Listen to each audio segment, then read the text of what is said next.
We're in the next part, so please go gauge your bearings to figure out what we're talking about. I was talking about my website. There is this video that I uploaded, these 3 videos of me singing that I uploaded to test the waters after I monetized my WordPress account. I finally monetized it, well, I guess it is monetized. I could actually earn ad revenue, but that's the thing about ad revenue. People who traffic the site, it's just help you understand how AdSense works on websites, okay?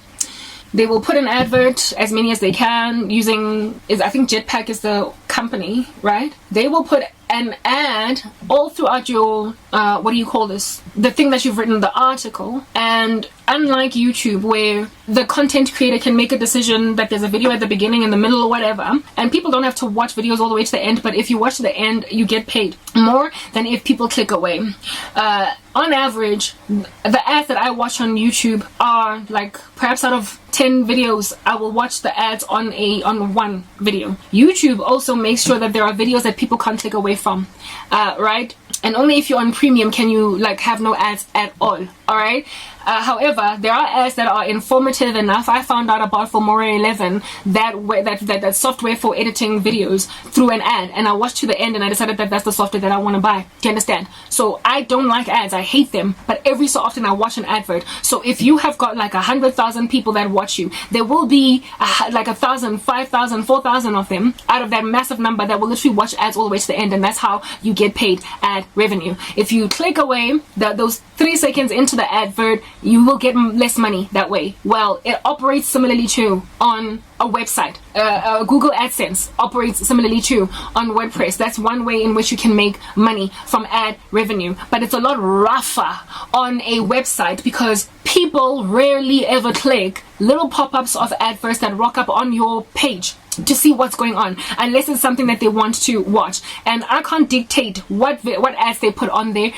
Sometimes they can even literally put a beer advert in the middle of a Christian video, or a Christian article. And the sad thing about that is you don't want Christians clicking on beer content or them selling alcohol or whatever, but most believers understand that if there is an ad popping up, it's not the choice of the believer for that ad to be there. So it's not like Arabo is busy proliferating beer work or anything of that nature. So most people are not going to click on it. That is the downside of it. So depending on the kind of content that you have, your ads might take you nowhere. Depending on the audience that sees that reads your content, a Christian audience is not going to be clicking on a beer advert. A Christian audience, however, might click on a telecommunications provider advert that is speaking about this particular offer because that particular Christian happens to be so interested in it. So if I could choose my own ads, I would, but I can't.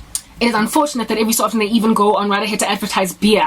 Like I once saw a beer ad on my page and I was like, what's going on? Like I don't want, like what? I wish this wasn't here, but it's there and I can't choose. Unfortunately, that's what's going on there. I wish it was different. I wish I could choose ads, but I can't. Okay, how Google AdSense pays you, I researched it the other day.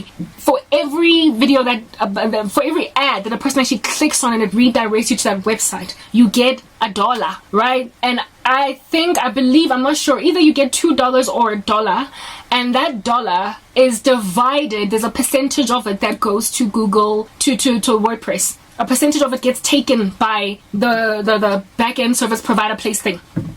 So how in the world, when every so often, scantily, you have got one person that clicks on an advert and even then you're getting $1 and they can't pay you until the amount has accumulated to a certain amount. Like they're not going to keep paying $1 into your account. Do you understand what I'm saying? They're not going to do that. So what they're going to do is give you, when you have culminated up to $250, then they will send you that payment at a particular payment run or cycle in one particular month. Do you understand?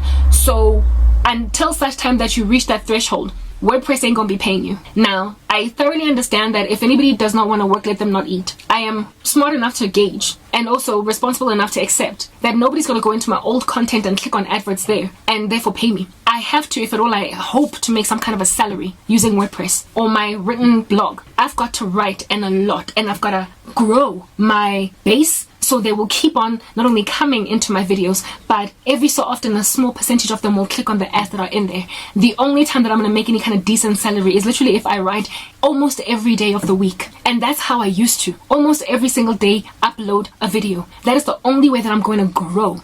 There was a time, maybe early or mid last year. Year before last. I'm still thinking we're in 2022.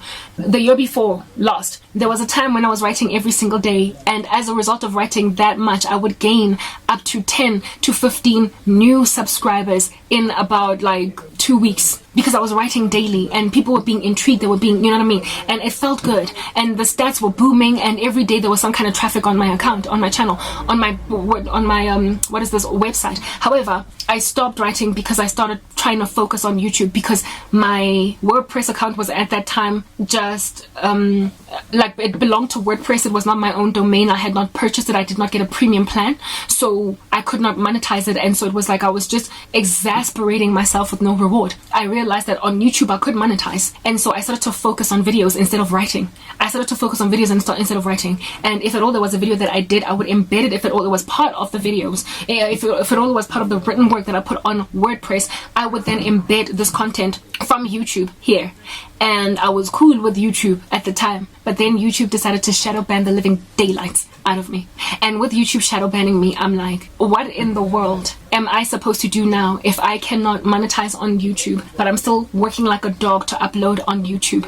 What makes sense is for me to upload or to work or to write in my WordPress account, because that has got power to make me money, give me a salary, potentially get me out of this mess. And not only that, I also can upload videos on there that are not shadow banned, because now that I have got a premium account, I can upload videos. Without a premium account, all the videos that you put on there can only be embedded from social media platforms like Facebook and YouTube. In fact, I think it's just YouTube where you can embed, but it potentially might also be Facebook. I stand corrected. And for me, it's like, I'm so upset with YouTube that I don't even want to embed from their platform. I want to gather for myself a nice little audience that is going to watch my videos, so I can see how truly I perform on my channel alone, so I can gain the confidence that I need to know that I'm not speaking rubbish. There were after getting my premium account, right, I uploaded these 3 little singing videos, right? And guys, it did so well. Those videos were viewed from inside my WordPress, and that was God showing me that you don't need YouTube. That was the Lord showing me that for a small content creator like you, Garabo, yes, indeed, YouTube is by far the greatest marketer of video editing, of video content. But for a small person that rarely gets views, like you upload and you get binary code 1s and 0s, it is everything for you to get 30 people looking at your video. And on WordPress, you're gonna get 30 people. I got so many people who liked that video, that page where I had uploaded 3 of my songs, and they watched my videos. When I went into the analytics, I noticed that a couple of people actually watched the video from inside my website. I was like, this video is doing well on a small website that has not gotten that many followers on it, better than one that has got billions of people across the earth perusing it on the daily. YouTube has shadow banned me and has made it such that a struggling website would do better for my videos than its platform. And for me, it was like, if I am going to be investing my blood, sweat, and tears into work, then I might as well do it where, 1, I am not censored, and 2, even if it's a small number of people, it is nonetheless my little small number of people. I would feel like an independent guitarist or a musician that does gigs at a cafe and earns a small little fee for that night, but I'm nonetheless singing. It's my art, and I don't get to be dictated by Hollywood and sign my soul over to the Illuminati devil in order to become Beyonce. I am content in being a godly musician in a cafe with my guitar singing. At least I have got somebody that appreciates me. They rock up, they eat a meal, and they listen to me sing, and they applaud me. I don't gotta sign my soul over to the devil, because at the end of the day, it's not about the numbers. For creation, heaven rejoices when even one sinner repents. It is about having at least a small audience appreciating what you do, and this audience will, in due season, with time, that is just the nature of work. If you put in the time, ultimately you will grow. In due season, I will ultimately have good traffic to my website, and when I get a decent salary, I might even be able to invest in an SEO engineer or somebody that works within the field of improving visibility of a website from search engine. I can invest in that resource because now I've made this many dollars and I can pay this lady or this dude. I already have 2 guys that emailed me, that sent me a form in my contact me page. That sent me a petition, like some kind of a proposition. Hey, I can help you get seen. It was a guy and a girl, a woman and a man, that sent me an email on some, I can help you with search engine optimization, and I can't afford their services, so I ignored them. But the day's gonna come and I'll be able to do that. So finally I can be Googled, like words can be typed in and people will find my website, and that's when I'll start to earn some real serious money from something I've always loved doing, writing. Next part.